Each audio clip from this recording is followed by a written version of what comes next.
Diascofoot, miroir du football de la diaspora congolaise.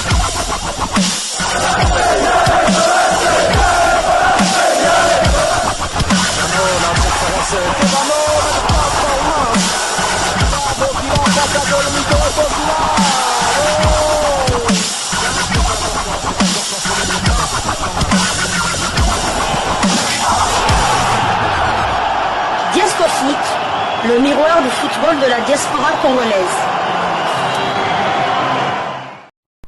Vous êtes sur Diascofoot, le miroir du football de la diaspora congolaise.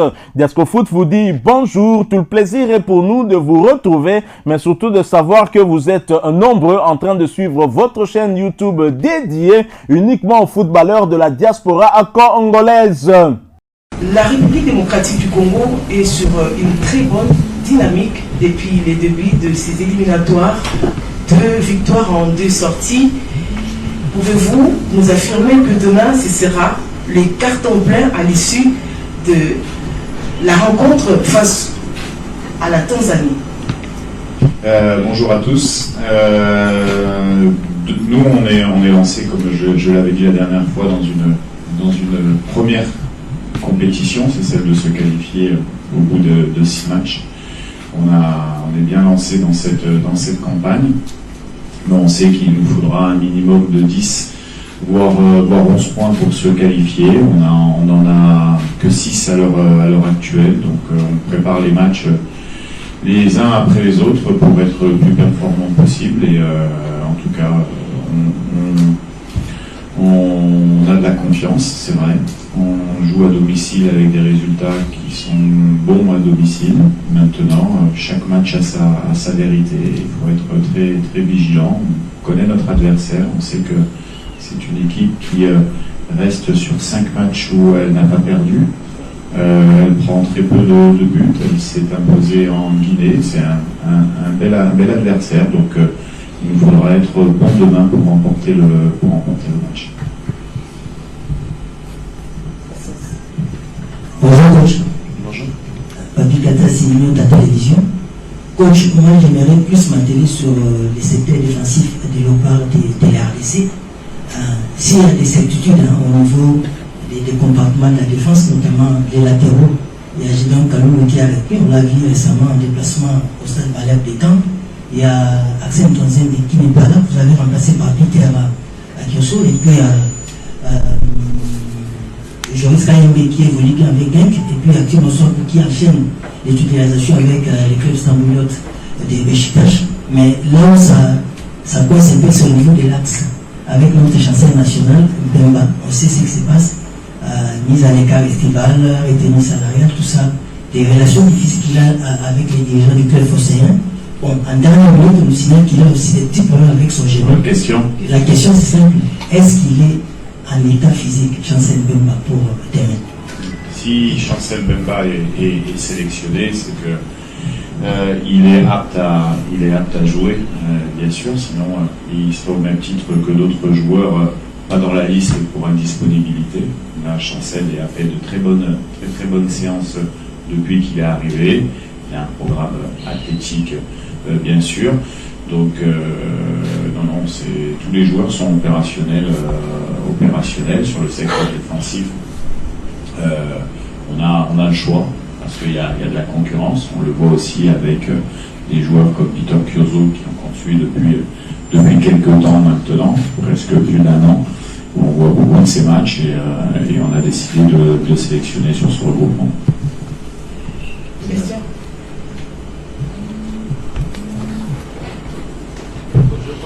Je me dis la Ligue ma province football. Il y a un joueur depuis la Cannes qui ne joue plus avec les Léopards, bien qu'il soit là. Il a marqué 3 dans des matchs, il s'agit de Banza. Est-ce qu'Emma peut croire que Banza peut commencer la rencontre? Oui, il est au. On parlait du secteur défensif, on parle du secteur offensif aussi. On a la chance d'avoir. Vous avez cité Benza, vous auriez pu citer Fiston Mayele et également sur cette position.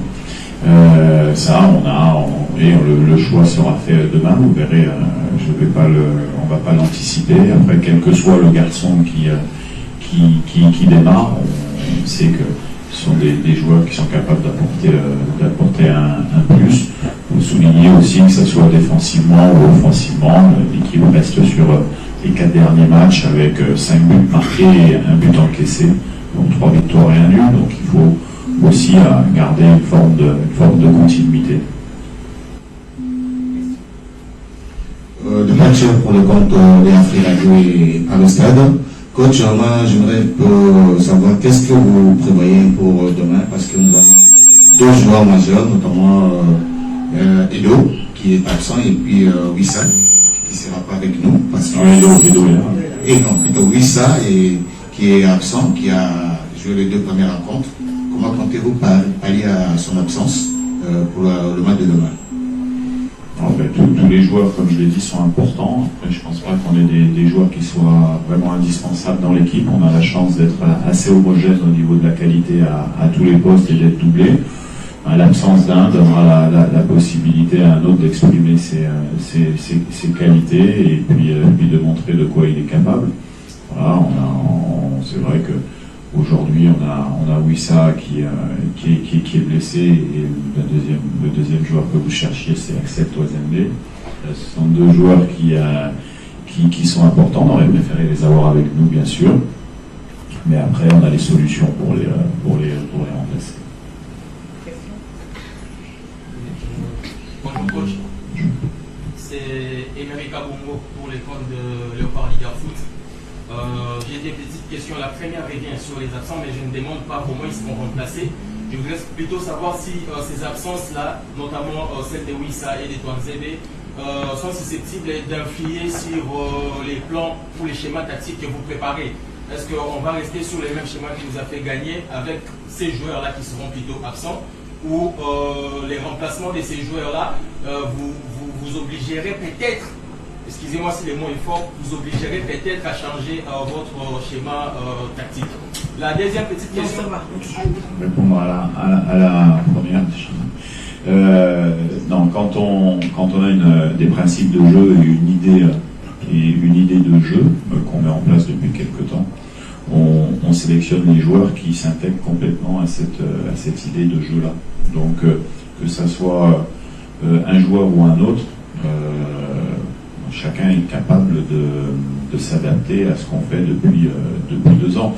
Il y a peu de nouveaux joueurs depuis 2 ans. Il y a eu beaucoup de nouveaux joueurs qui sont rentrés. Et après, si on reprend les listes des sélectionnés depuis quelques mois, chacun connaît et chacun a déjà travaillé dans ces principes-là. Donc non, ça ne remet pas en cause l'absence de 2 joueurs, vont pas remettre en cause ce qu'on va faire, parce que déjà on a la qualité pour pouvoir à valeur égale les remplacer. C'est ça la chance d'être entraîneur et sélectionneur du Congo, c'est qu'on a la possibilité d'avoir de bons joueurs. Bonjour coach, Garfi Dialta, GM en radio pour les étudiants. On va poser la question sur les secteurs défensifs et offensifs du Léopard. Moi j'aimerais parler du milieu du terrain. Et vous avez fait appel à William Balikoucha qui a réuni avec la gestion. Alors ma question, on se débat sur le fait que peut-être que demain nous aurons la chance de voir William Balikoucha commencer la rencontre. Ou bien vous allez toujours faire avec votre milieu magique, Moussa Sami et Dikwa Yembi Gaïka. Si William est revenu, c'est que pareil, lui, vous savez qu'il a changé de club, qu'il est allé à Louvain. C'est un joueur qui est assez dynamique, assez technique dans l'intérieur du jeu, mais qui peut aussi jouer un petit peu plus sur le côté. C'est un jeune joueur également, donc pour le futur c'est important. Après, comme je l'ai dit tout à l'heure, on est dans une série de matchs qui nous a apporté de la confiance. Je le répète, on reste sur 3 victoires et un match nul au Sénégal où on a pris sur ces 4 matchs un seul but et on en a marqué 5. Donc l'objectif c'est de bonifier ce qu'on a fait, de continuer tranquillement avec beaucoup d'humilité pour avoir ce qu'on cherche, c'est-à-dire d'être dans les 2 premiers du groupe à la fin des qualifications.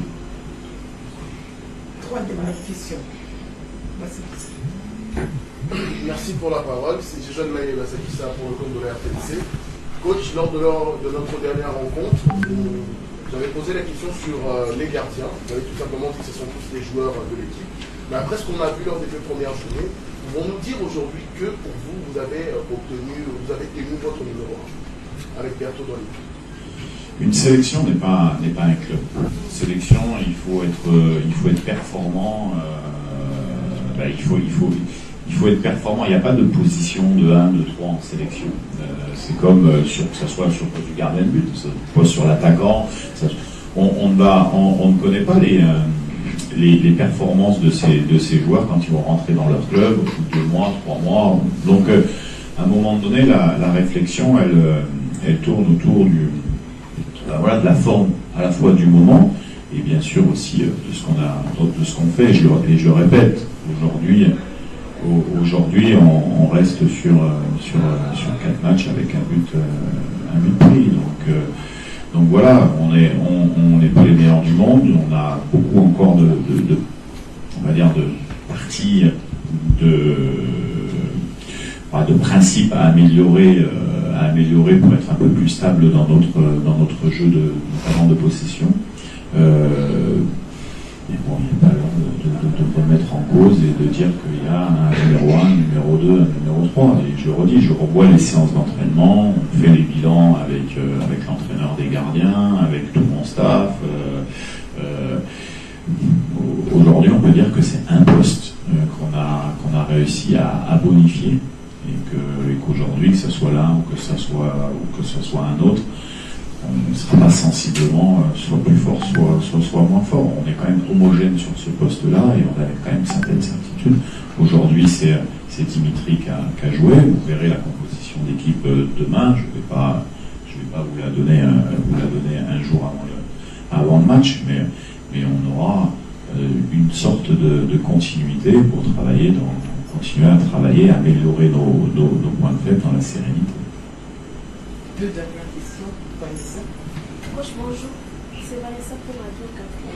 Demain, vous avez une chance de plus de jouer à domicile.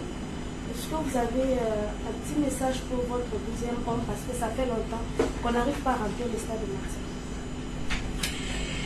Oui, bien sûr que de toute manière, les joueurs savent, ils savent que ce que peut représenter la sélection pour le pays et pour les fans, nous, ces matchs-là sont des moments de partage, bien sûr, parce qu'on a envie de partager des émotions et donner des émotions au public. On espère qu'on va être soutenu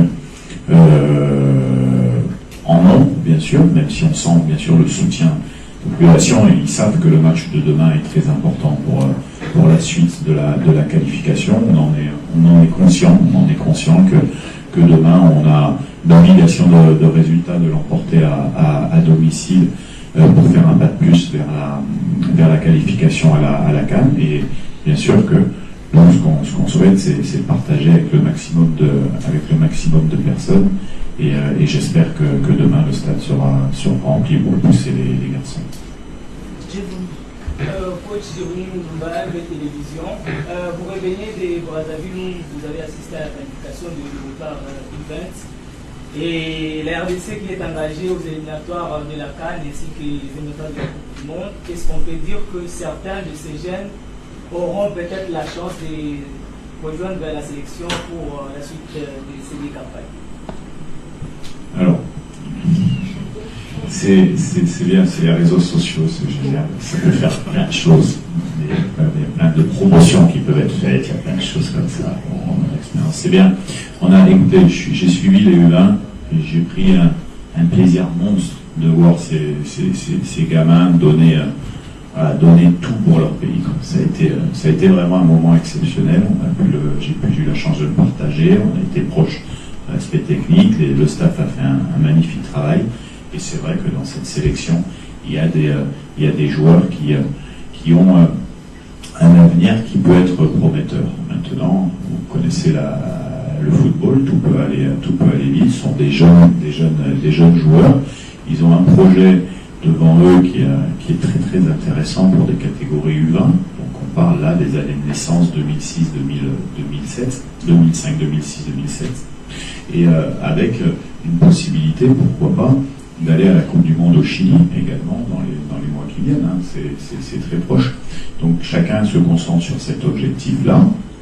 Et après, bien sûr, la sélection, elle est ouverte. Mais le critère de la sélection A, il faut montrer des choses sur la durée. Il faut montrer des choses à un certain niveau. Voilà, il faut pas simplement être porté par les réseaux sociaux pour être sélectionné en équipe A. En tout cas, ce sont des jeunes qui ont donné un plaisir, et moi personnellement, je les ai suivis de près, ont été franchement héroïques, mais avant d'être héroïques, ont de la qualité.